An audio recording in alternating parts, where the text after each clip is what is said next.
नहमदुहु व नुसल्ली व नुसल्लिमु अला रसूलिहिल करीम व आलिहि व सहबिहिल किराम अजमईन व मन तबिअहुम बिइहसान इला यौमिद्दीन।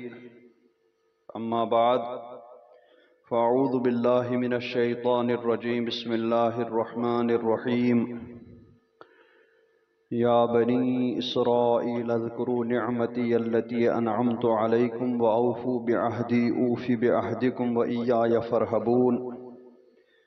सदक़ल्लाहु मौलानल अज़ीम व बल्लगना रसूलुहुन नबियुल अमीनुल करीम व नहनु अला ज़ालिका लमिनश शाहिदीन व शाकिरीन वल्हम्दुलिल्लाहि रब्बिल आलमीन।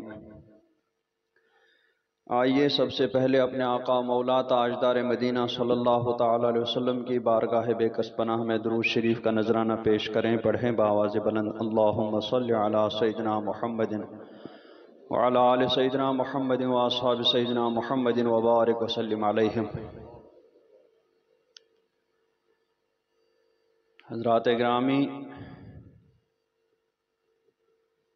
अब तक सूरह बकरा शरीफ की 39 आयत करीमा पर गुफ्तगू हो चुकी है और 4 रुकू मुकम्मल हो चुके हैं।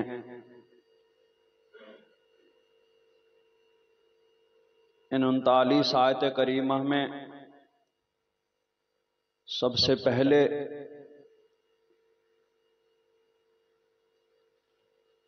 यह इरशाद फरमाया गया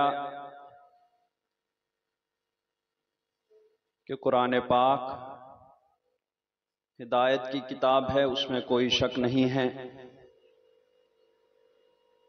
फिर उस पर ईमान लाने वाले और ईमान न लाने वाले किस तरह मुनक़सिम हुए उनको बताया गया कि बाज़ लोगों ने उस पर दिलो जान से ईमान लाया और उन्हें उससे खूब फायदा है और वह मुखलिस मोमिनीन का गिरोह है। बाज़ लोगों ने न दिल से, न ज़बान से, न ज़ाहिर से, न बातिन से उस पर ईमान लाया और वह खुले काफिरों का गिरोह है। और बाज़ लोगों ने ज़बान से तो उस पर ईमान लाने का इकरार किया, लेकिन दिल से वह उस पर ईमान नहीं लाए, वह मुनाफिकीन का गिरोह कहलाया। फिर उसके बाद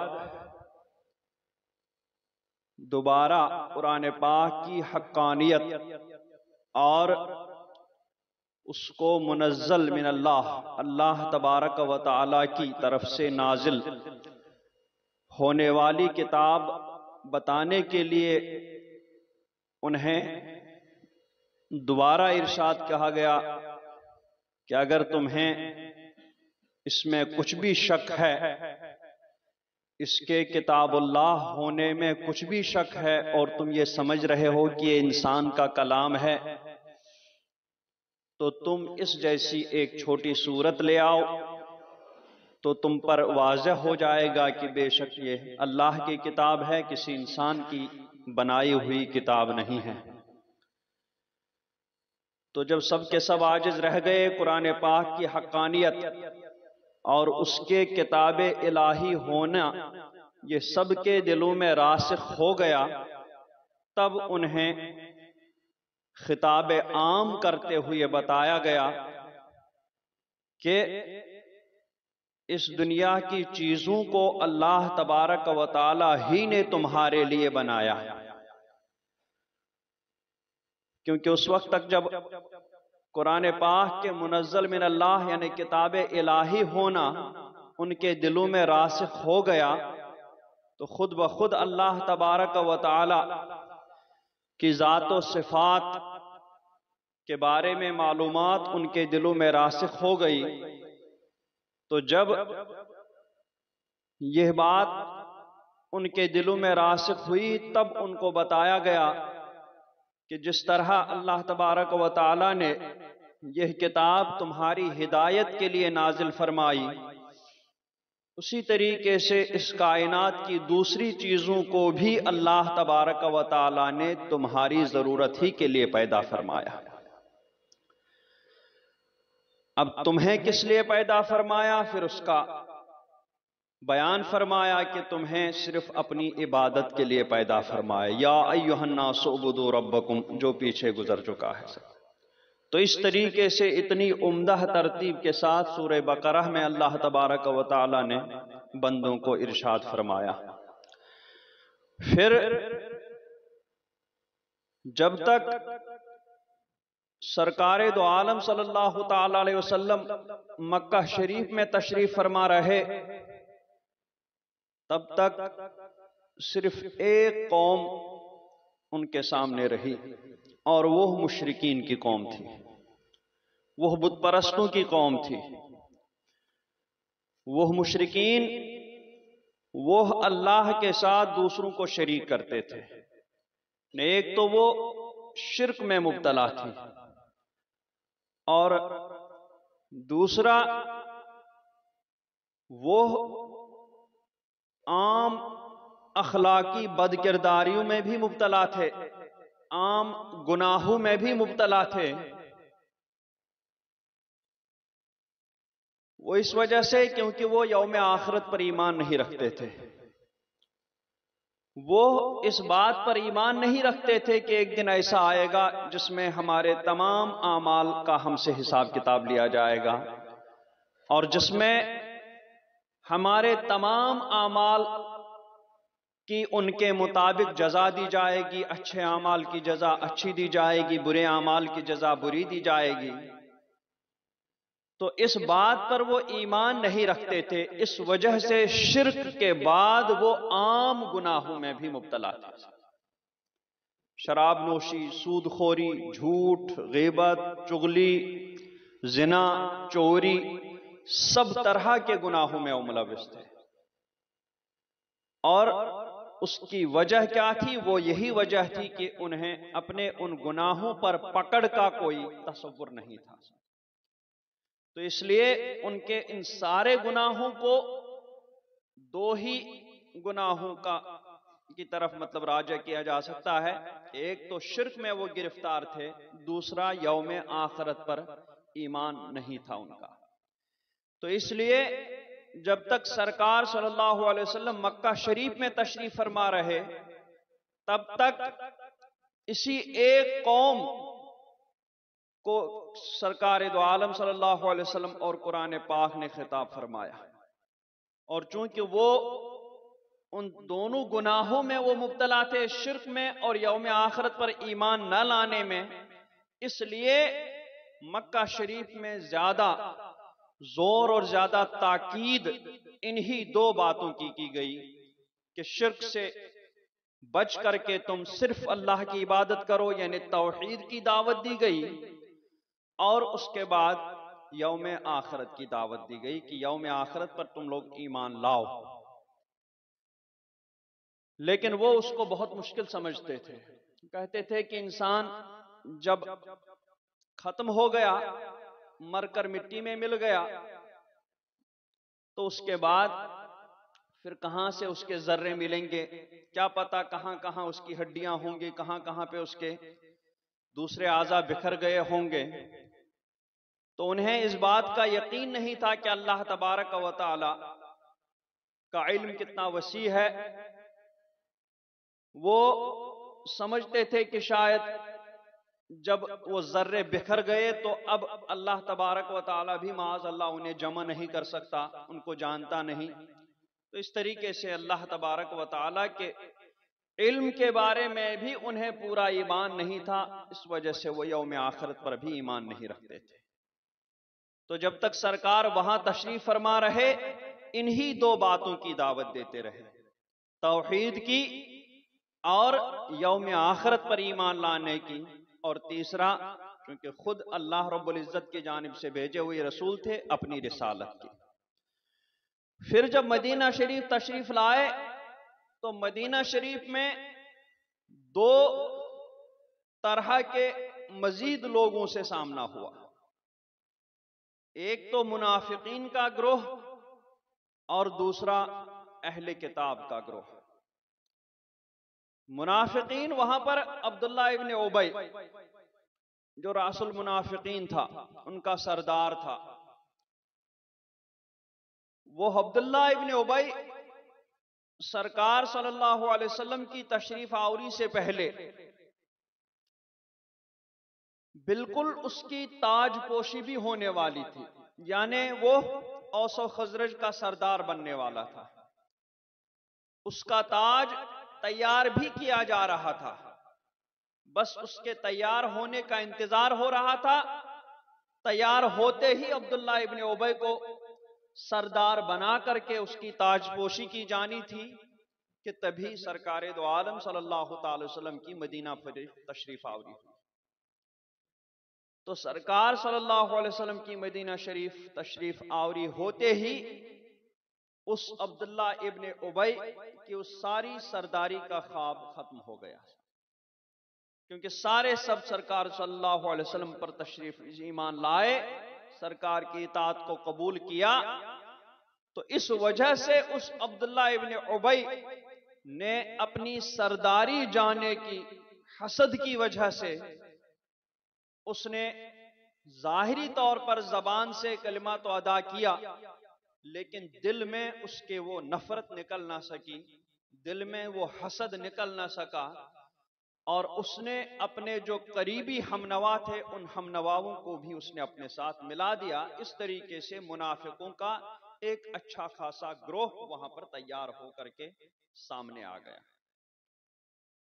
फिर उसके बाद जब ये कोई हरकत करता था तो हजरत साद इब्न उबादा या हजरत साद इब्न मुआज सरकार सल्लल्लाहु अलैहि वसल्लम से अर्ज करते थे कि या रसूल अल्लाह सल्लल्लाहु अलैहि वसल्लम, इसको माजूर रखिए, क्योंकि इसकी बिल्कुल ताजपोशी होने ही वाली थी। इसको वो सरदारी जाने का गम, वो गम उसके दिल में बिल्कुल हरा भरा है। इस वजह से अगर ये कोई हरकत कर भी ले तो इसको आप माजूर समझ करके माफ कर दें। मुनाफिकीन के बाद अहले किताब का ग्रोह सामने आया। अहले किताब जो किसी आसमानी किताब पर ईमान रखते थे, किसी आसमानी दीन की तरफ अपने आप को मंसूब करते थे। उन में से सिर्फ दो ग्रोह मशहूर और मारूफ रहे, क्योंकि बाकी किसी की न तो कोई किताब न तो कोई सहीफा महफूज रहा और न ही किसी ने अपने आप को किसी और दीन की तरफ मंसूब किया। वो दो ग्रोह यहूद और नसारा थे। मदीना शरीफ में यहूदियों की बहुत बड़ी आबादी थी। दो कबीले बनु नजीर और बनु कुरैजा उनके वहां पर आबाद थे। तो चूंकि बनी इसराइल तकरीबन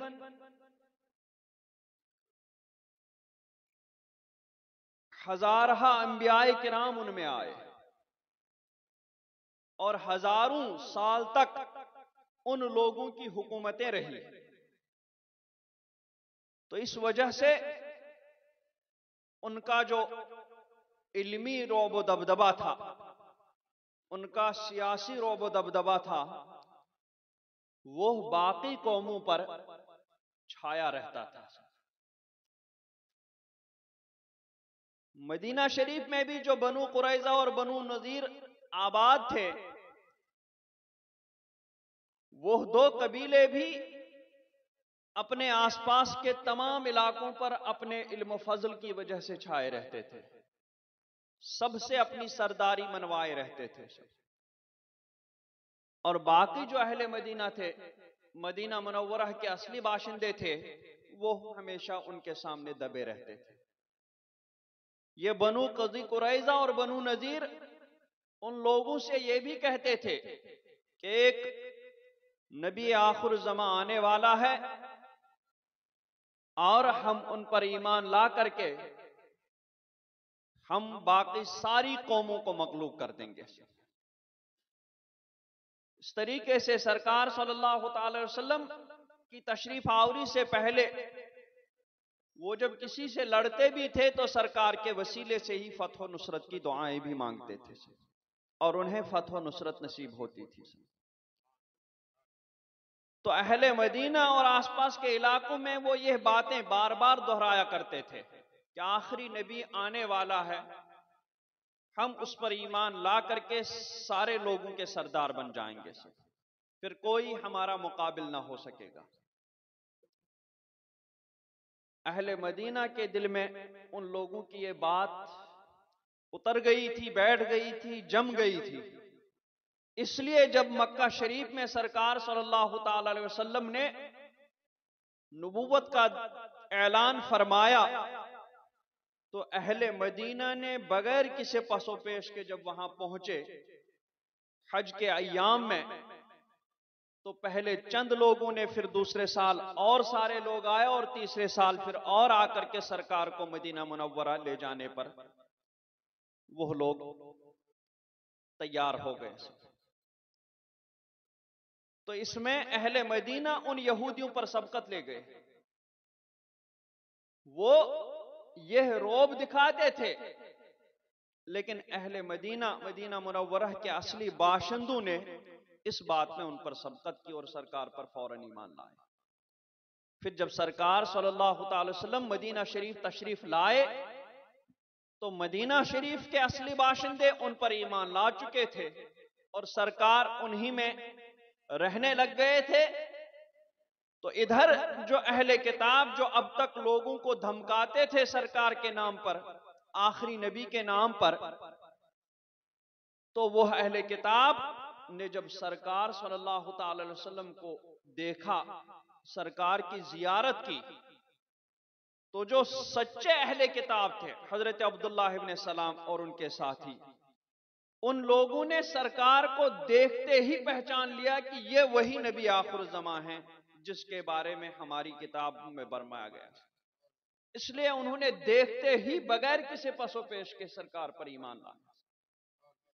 लेकिन जिन अहले किताब जिनके दिलों में दुनिया की मोहब्बत बैठ चुकी थी, सरदारी की मोहब्बत बैठ चुकी थी, रियासत की मोहब्बत बैठ चुकी थी, सियासत की मोहब्बत बैठ चुकी थी, उन लोगों को उनकी उस सरदारी और मालो मता दुनियादारी की मोहब्बत ने सरकार पर ईमान नहीं लाने दिया, महरूम रखा। अब जब लोग उनसे सरकार के बारे में पूछते थे तुम लोग ईमान क्यों नहीं ला रहे हो, तो वो लोग अपनी किताबों में तहरीफ करके कहते थे कि ये वो नहीं है जिनकी खबर हमारी किताबों में दी गई है। सरकार की जो सिफत किताबों में बयान की गई थी वो लोग उसको भी बदल देते थे। जब उन्हें लोग कहते थे कि तौरात में क्या लिखा, तो वो बिल्कुल जो सरकार दो आलम सल्लल्लाहु अलैहि वसल्लम के औसाफ मुबारका, सरकार के गेसोए मुबारका का जो बयान था, सरकार के कदे मुबारक का, सरकार के चश्मान मुबारक का, एक एक चीज का बयान, एक एक चीज की सिफत तौरात में बयान की गई थी। लेकिन वो अहले किताब जो सरकार पर ईमान नहीं लाते थे, वो बिल्कुल उसका उल्टा अपने लोगों को बताते थे ताकि वो लोग सरकार पर ईमान ना लाएं, क्योंकि सरकार पर ईमान लाते ही हमारी रियासत, हमारी सरदारी खत्म हो जाएगी। वसल्लल्लाहु तआला अला खैरि खल्क़िही मुहम्मद व अला आलिहि व सहबिही अजमईन।